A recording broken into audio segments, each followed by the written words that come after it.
हम लोग अब पीछे नहीं लौटने वाले, क्योंकि अब लौटने का ना कुछ मिलता कुछ है भी नहीं हम लोग को लौट जाने के लिए। यहाँ मैं प्रोटेस्ट में हूँ, मेरे हाथ भी जख्म है, पापा मम्मी चिंता कर।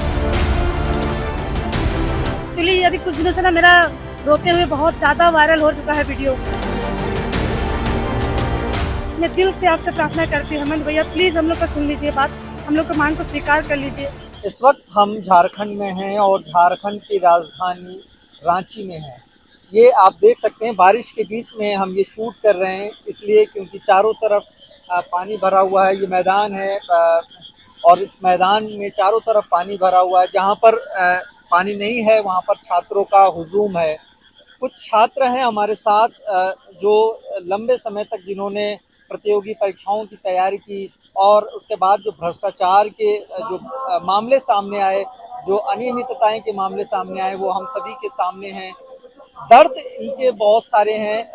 लंबे समय तक मतलब 10 साल 12 साल आप अगर किसी परीक्षा की तैयारी करते हो और बार बार सिस्टम इस तरीके से उसको फेल कर जाए तो कितना दर्द महसूस होगा। आपका मतलब करियर का एक सपना टूट जाता है, एक सपना चकनाचूर हो जाता है। एक नहीं बल्कि पूरे परिवार का सपना टूट जाता है। हमारे साथ एक छात्रा हैं जो लंबे समय तक प्रतियोगी परीक्षाओं की तैयारी आपने की है। आपका नाम क्या है? मेरा नाम आरती पांडे। आरती जी, आप कहाँ के रहने वाले? दुमका डिस्ट्रिक्ट। दुमका। दुमका तो छोटा जिला है। झारखंड की उपराजधानी है। झारखंड की उपराजधानी। उपराजधानी है। और आप वहाँ से आते हो, क्या मतलब बैकग्राउंड क्या है फैमिली का? बहुत मतलब किसानी परिवार से हैं।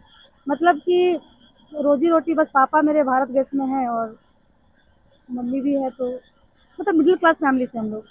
मिडिल क्लास फैमिली से हैं आप। इकलौते हो आप या घर में और सिबलिंग्स हैं? दो बहन एक भाई। दो बहन एक भाई।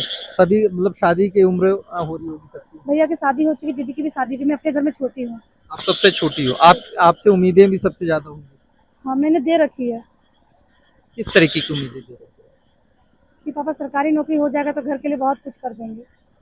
क्या घर में आपकी कमी है कि आप मतलब करने के लिए इतनी लालसा है? आप बारिश में धूप में गर्मी में आप यहाँ पे डटे हुए हो। अगर बोलना चाहेंगे तो हमारे घर में ना, अगर अचानक से कोई बीमार पड़ जाए और डॉक्टर का खर्चा उठाने तक का पैसा नहीं होगा, अगर 1 लाख रुपया लग जाए तो 10-12 हज़ार भी हमको किसी से मांगना पड़ जाएगा। ऐसा घर का स्थिति है मेरे घर का। हाँ, आप जब बोल रही तो मेरे रोंगटे खड़े हो रहे हैं। मतलब मैं बहुत सारे बच्चों को मैंने देखा है कि जो बहुत गरीब बैकग्राउंड से आ रहे हैं और उनके हालात इस लायक नहीं है कि वो यहाँ पे प्रदर्शन कर सके, फिर भी दिन रात वो यहाँ पे डटे हुए हैं एक उम्मीद लेकर। हाँ तो अभी जो ये स्टूडेंट है ना, यहाँ पे बहुत सारे स्टूडेंट, अभी धान रोपने का समय है ना, तो सब पे धान रोपने के लिए चले गए होंगे। नहीं तो मेरी जो स्थिति है यहाँ मैक्सिमम उसी मेरे स्थिति के जैसे ही लोग हैं यहाँ पे, जिनकी आर्थिक स्थिति बहुत खराब है। सोचते हैं सरकारी नौकरी करेंगे तो शायद घर के लिए कुछ कर पाए। यहाँ लोग ना मजदूरी करके, किसी के घर में काम करके, जोमेटो स्विगी करके, और आपका क्या बोले मतलब मॉल वगैरह में काम करके कुछ अपना पैसा निकालते हैं रूम रेंट के लिए, और फिर रात को लाइब्रेरी में स्टडी करते हैं। रांची का स्टूडेंट लोग का मतलब, यहाँ के स्टूडेंट का बस यही बता रहे हैं। जो भी लाइब्रेरी में से बाहर मतलब जो भी बाहर पढ़ने के लिए जो भी स्टूडेंट बाहर निकले हैं ना, वो सारे लोगों का यही है कि उन लोगों को ना अपना बाहर रहने के लिए उन लोगों को घर से पैसा नहीं मिलता है, कुछ ना कुछ आपको करना पड़ेगा। तो मेरे जैसे मतलब कि बहुत सारे आपको यूथ दिखेंगे ना कि कुछ ना कुछ कर रहे हैं कहीं ना आप भी पार्ट टाइम कुछ काम करते कहीं। जी मैं करती हूँ, हो क्या? एस्ट्रोलॉजर हूँ मैं। आप एस्ट्रोलॉजर हो। जी। अच्छा, ये परीक्षाएं जो इस तरीके से लीक हो रही हैं और प्रश्न पत्रों को लेकर विवाद चल रहा है, रिजल्ट को लेकर विवाद चल रहा है, क्या आपको उम्मीद लगती है कि आप लोगों के साथ इंसाफ हो पाएगा? जी पूरा भरोसा है। अपने झारखंड सरकार में तो भरोसा है कि भैया इस बार तो हेमंत भैया इस बार हम लोग का नाम सुन लेंगे। उनका बात सुनने से आया मतलब उनसे इस बार उनका एक स्पीच सुने कि दिल चीर के दिखा नहीं सकते हैं, तो लगा कि शायद वो हम लोग के लेकर अब मतलब कुछ सोचेंगे। ऐसा हमको आया उनसे बात उनका सुनने के बाद। और अगर नहीं होता है फिर क्या आपके पास प्लान बी क्या है अपना? प्लान भी है कि इसी तरह से ना हम लोग का जीवन चलते रहेगा। हम लोग अब पीछे नहीं लौटने वाले, क्योंकि अब लौटने का ना कुछ मिलता कुछ है भी नहीं हम लोग को लौट जाने के लिए। क्या करेंगे, अब कुछ है ही नहीं। हिम्मत हार चुकी है। अब फॉर्म भी भरेंगे तो पता है कि वो तो सेटर लोग सीट बेच दिए तो होगा नहीं। घर लौट नहीं सकते, करने को कुछ है नहीं, अब उम्र बीत चुका है। घर पे बात होती है आपकी? बहुत कम, बात नहीं करते, बहुत कम। क्यों? इमोशनल नहीं होना चाहते, कमजोर हो जाएंगे।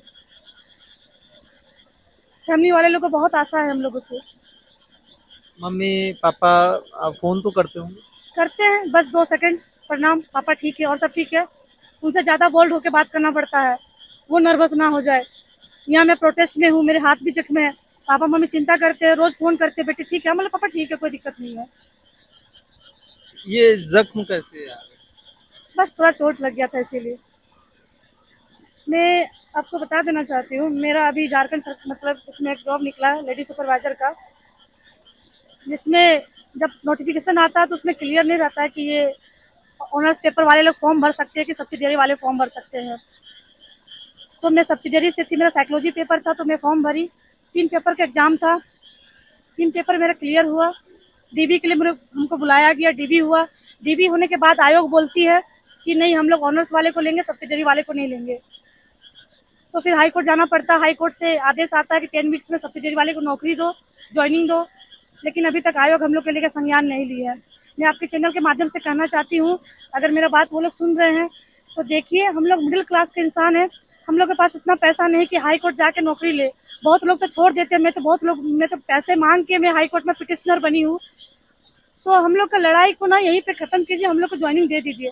पता चला मतलब ऑनर्स वाले लोग को लोग पोस्टिंग ज्वाइनिंग दे चुके हैं, ऑनर्स वाले को ज्वाइनिंग दे चुके हैं, सब्सिडियरी वाले लोग लटक गए। तो ये लोग नियमावली ऐसा बनाते क्यों नहीं क्लियर मेंशन कर देते हैं कि हमको नहीं लेना है। स्टूडेंट कोर्ट नहीं है, पैसे इतने जो कोर्ट जाऊं, कहाँ से पैसे लाऊंगी, बहुत दिक्कत। कहाँ से पैसे आप लेकर दोस्त लोगों से मांगी हूँ मैं कि मेरा ऐसा ऐसा है, हो जाएगा तो हमको कितना समय हो गया? जुलाई में, पिछले साल जुलाई में आपका डीबी हुआ था, तो उसके बाद से जीबी हुआ, तो उसके बाद ही पता चलता, जुलाई से ही मैं लड़ रही हूँ। लास्ट ईयर जुलाई से? जी, 1 साल होने को है? 1.5 साल हो जाएगा। 1.5 साल। हाँ, रिजल्ट निकले तो बहुत साल हो गया है। कब रिजल्ट कब निकला था? ये आपका, मेरे को एग्जैक्ट डेट याद नहीं आ रहा, क्योंकि इतना दिन से बोलते बोलते मेरे को याद नहीं, लेकिन मेरा ना 11 या 12 जून को मेरा डीबी था। इतना लंबा समय आमतौर पे लोग हिम्मत छोड़ देते हैं, खास तौर पे जब आपकी पारिवारिक स्थिति उस लायक नहीं होती है कि आप किसी से लड़ सको। और आपने जिस तरीके से बताया कि आपके घर में अगर कोई बीमार पड़ जाए तो उसके इलाज के लिए आपको मांगना पड़ेगा, जी, ये हालत है। और ऐसी स्थिति में आप हंसते हुए मुस्कुराते हुए मतलब आपके सीने में दर्द है लेकिन मुस्कुराहट जारी है। एक्चुअली अभी कुछ दिनों से ना मेरा रोते हुए बहुत ज़्यादा वायरल हो चुका है वीडियो, तो खुद से बुरा लगता है कितनी कमज़ोर मैं कैसे बन सकती हूँ। मैं कमज़ोर नहीं हूँ, वो भावना में निकल चुका है। अब लगता है हंसना है, रोना कमजोरी की निशानी तो है नहीं। पता नहीं, लेकिन अच्छा नहीं लगता है ना।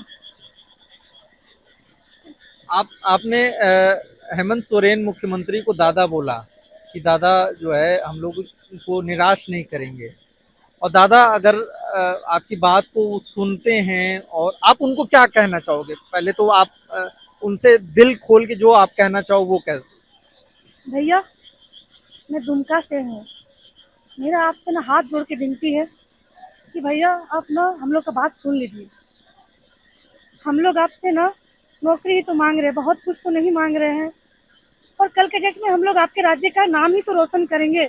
जिस तरह से अभी हम लोग प्रोटेस्ट करके, जिस तरह से संयमित होकर हम लोग आपका नाम रोशन कर रहे हैं आपके राज्य का, कि आपके राज्य के बच्चे बहुत संयमित है, तो भैया नौकरी हम लोग को दे दीजिएगा ना भैया, तो हम लोग आगे चल के ना आपके राज्य का नाम ही रोशन करेंगे। हाथ जोड़ के विनती है भैया, प्लीज हम लोगों की मांगे स्वीकार कर लीजिए। हम लोग का भरोसा टूट चुका है, पूरी तरह से सिस्टम से भरोसा टूट चुका है। आपसे आशा है भैया, प्लीज मैं आपसे हाथ जोड़ के विनती कर, देखिए आपको भगवान ने चुना है जनता का सेवा करने के लिए, बहुत बड़ा सौभाग्य की बात है कि आप उस पद में बैठे हैं। मैं दिल से आपसे प्रार्थना करती हूँ हेमंत भैया, प्लीज हम लोग का सुन लीजिए बात, हम लोग का मांग को स्वीकार कर लीजिए। एक बहन का रिक्वेस्ट है आपसे। एक बहन की रिक्वेस्ट है।